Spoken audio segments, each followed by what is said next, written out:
अस्सलामु अलैकुम। मोहब्बत रसूल सल्लल्लाहु अलैहि वसल्लम वो पाकीज़ा जज्बा है जो इंसान की रूह को जला बख्शता है, और दरूद पाक वो अनमोल तोहफा है जो बंदे को उसके खालिक और उसके महबूब सल्लल्लाहु अलैहि वसल्लम के करीब कर देता है। दरूद पाक की फजीलत सिर्फ सवाब तक महदूद नहीं, बल्कि ये तंगियों में आसानी, अंधेरों में रोशनी और तूफानों में साहिल निजात है। जब दुनिया के तमाम असबाब नाकाम हो जाएं और इंसान खुद को बेबस पाए, तो दरूद पाक की खुशबू अर्श इलाही तक पहुंचकर रहमतों के दरवाजे खोल देती है। आज की ये दास्तान एक ऐसे पुरखतर सफर की है जहां जिंदगी और मौत के दरमियान सिर्फ एक बाल बराबर फासला रह गया था, मगर दरूद पाक की बरकत ने वो मोजज़ा दिखाया कि अक्लें दंग रह गईं। ये कहानी कदीम जहाजरानी, बिखरे हुए समंदरों और एक नौजवान के सच्चे यकीन की है, जिसने साबित कर दिया कि जिस जबान पर दरूद पाक जारी हो, उसे जमाने की कोई आफत मिटा नहीं सकती। सदियों पहले का जिक्र है कि बसरा की बंदरगाह से एक अजीमुशान लकड़ी का जहाज, जिसका नाम शाहीन समंदर था, हिंद की तरफ रवाना हुआ। यह जहाज कीमती मसालेहाजात, रेशम और खुशबुओं से लदा हुआ था, मगर उस पर सवार मुसाफिरों में एक नौजवान भी था जिसका नाम जैद था। जैद एक तालिब इल्म था जो इल्म की प्यास बुझाने के लिए दूर दराज मुल्कों का सफर कर रहा था। जैद की शख्सियत दीगर मुसाफिरों से मुख्तलिफ थी।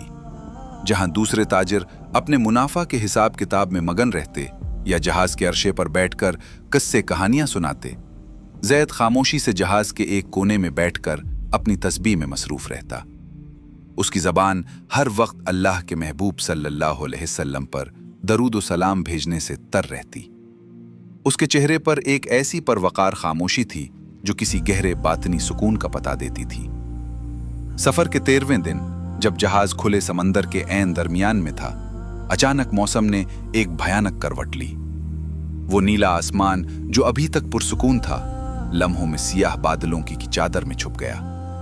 दिन के उजाले में ऐसी तारीकी छा गई कि हाथ को हाथ सुझाई न देता था।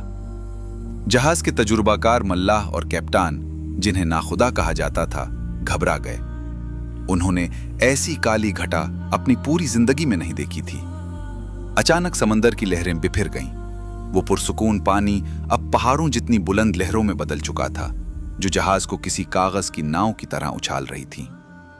जहाज के मस्तौल तेज हवाओं के थपेड़ों से चटकने लगे।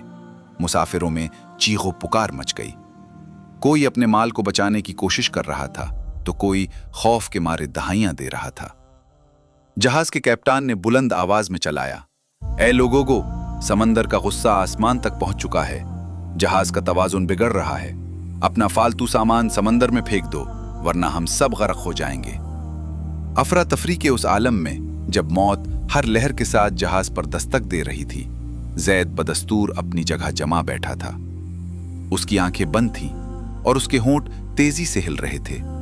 वो कायनात की सबसे बड़ी हस्ती सल्लल्लाहु अलैहि वसल्लम पर दरूद पाक पढ़ रहा था। उसके बराबर में बैठा एक नौजवान ताजिर कासिम, जो खौफ से कांप रहा था, जैद को झुंझोड़ते हुए बोला, जैद, तुम पागल तो नहीं हो गए? देखो, मौत हमारे सामने खड़ी है।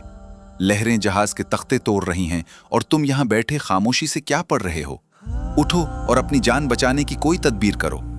जैद ने धीरे से आंखें खोली, जिनमें खौफ का नामो निशान तक न था, और कहा, कासिम, तदबीरें वहां दम तोड़ देती हैं जहां तकदीर का फैसला होता है। मैं उस जात का नाम ले रहा हूं जिनके सदक़े ये कायनात बनाई गई। अगर मेरा रब चाहेगा तो ये तूफान हमें छू भी नहीं सकेगा। इसी दौरान जहाज के निचले हिस्से से पानी अंदर आने लगा। नाखुदा बदहवास होकर अरशे पर आया। उसने देखा कि एक बहुत बड़ी लहर, जो किसी बुलंद इमारत से भी ऊंची थी, जहाज की तरफ बढ़ रही है। उसने आंखें बंद कर ली, क्योंकि उसे यकीन था कि यह लहर जहाज के पर खच्चे उड़ा देगी। ठीक इसी लम्हे, जब वो मौत की लहर जहाज से टकराने वाली थी, जैद ने एक खास तरब के साथ बुलंद आवाज में पढ़ा, अल्लाहुम्मा सल्ली अला सय्यिदिना मुहम्मदिन वाला आले सय्यिदिना मुहम्मद। एक ऐसा मोजज़ा हुआ जिसने अक्ल इंसानी को हैरान कर दिया।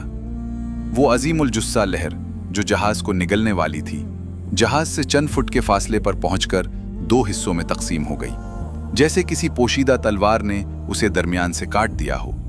वो पानी जो जहाज के अंदर दाखिल हो रहा था, यकदम थम गया। जहाज के इर्द गिर्द एक ऐसा हाला बन गया जहां समंदर बिल्कुल पुरसकून था, जबकि उस हाले से बाहर लहरें अब भी वहशियाना रक्स कर रही थीं। जहाज पर मौजूद 100 मुसाफिरों ने यह मंजर अपनी आंखों से देखा। वो बादल जो अभी तक गरज रहे थे वही फट गए और जहाज के ऐन ऊपर से चांद की रोशनी नमूदार हुई, अगरचे अतराफ में अब भी शदीद तूफान था। नाखुदा हैरत से गंग हो गया और जैद के कदमों में बैठकर पूछने लगा, ए अल्लाह के बंदे, तू क्या पढ़ रहा था? मैंने अपनी 40 साला समंदरी जिंदगी में कभी ऐसा नहीं देखा कि मौत खुद रास्ता बदल ले।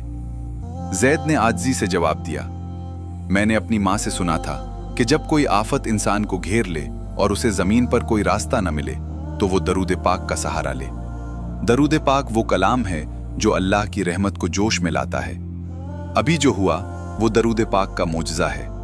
अल्लाह ने अपने महबूब नाम की लाज रख ली। बकिया सफर में तूफान की वही शिद्दत बाकी रही, मगर वो जहाज उस पुरअमन हाले के अंदर महफूज रहा, यहां तक कि वो हिंद के साहिल पर पहुंच गया। इस वाक़े के बाद जहाज के तमाम ताजिरों ने अहद किया कि वो अपनी ज़बानों को हमेशा दरूद पाक से तर रखेंगे। दरूद पाक महज एक वजीफा नहीं, बल्कि ये अल्लाह ताला का एक ऐसा हुक्म है जिसमें वो खुद अपने फरिश्तों के साथ शामिल होता है। अल्लाह ताला सूरह अल अहज़ाब में इरशाद फरमाता है, बेशक अल्लाह और उसके फरिश्ते नबी सल्लल्लाहु अलैहि वसल्लम पर दरूद भेजते हैं। ए ईमान वालो, तुम भी उन पर दरूद और खूब सलाम भेजा करो। ये वाहिद इबादत है जिसके बारे में अल्लाह ने फरमाया कि वो खुद भी ये अमल करता है। हज़रत अबी बिन काब रज़ी अल्लाह अन्हु ने जब अर्ज़ किया, मैं अपनी दुआ का पूरा वक्त आप पर दरूद पढ़ने में गुजारूंगा, तो आप सल्लल्लाहु अलैहि वसल्लम ने इरशाद फरमाया, तब ये दरूद तुम्हारे तमाम गमों और परेशानियों के लिए काफ़ी हो जाएगा और तुम्हारे गुनाहों की बख्शिश का जरिया बनेगा। यानी दरूद पाक तमाम दुनियावी और उखरवी मुश्किलात का वाहिद हल है। जो शख्स कसरत से दरूद पढ़ता है, अल्लाह ताला नागहानी आफात, हादिसात और दुश्मनों के शर से उसकी हिफाजत फरमाता है। क़यामत के दिन नबी करीम सल्लल्लाहु अलैहि वसल्लम के सबसे करीब वो शख्स होगा जिसने दुनिया में सबसे ज्यादा दरूद पढ़ा होगा। हर वो दुआ जो दरूद पाक के बगैर मांगी जाए वो जमीन और आसमान के दरमियान लपकी रहती है जब तक उसके अव्वल और आखिर दरूद न पढ़ा जाए। इस कहानी का निचोड़ ये है कि असबाब की दुनिया में रहने के बावजूद हमारा असल भरोसा मुसब्बिबुल असबाब अल्लाह और उसके हबीब के वसीले पर होना चाहिए। ए कायनात के खालिक, ए अर्ज़ समा के मालिक, ए रहमान और रहीम, हम तेरे हुजूर तेरे हबीब पाक के वसीले से दस्ते दुआ बुलंद करते हैं। या अल्लाह, हमें अपनी ज़िंदगी के हर लम्हे में दरूद पाक की मिठास और बरकत नसीब फरमा। या बारी ताला, जिस तरह तूने ज़ैद को समंदर के तूफ़ान में दरूद पाक की बदौलत नजात अता फरमाई, हमें भी ज़िंदगी के इन तमाम तूफ़ानों से बचा जो हमें घेरे हुए हैं। आमीन या रब्बल आलमीन, बिरहमतिका या अरहमर राहिमीन। ऐसी सच्ची इस्लामी कहानियां सुनने के लिए हमारा channel true Islamic stories subscribe करना न भूलिए। अल्लाह हाफिज।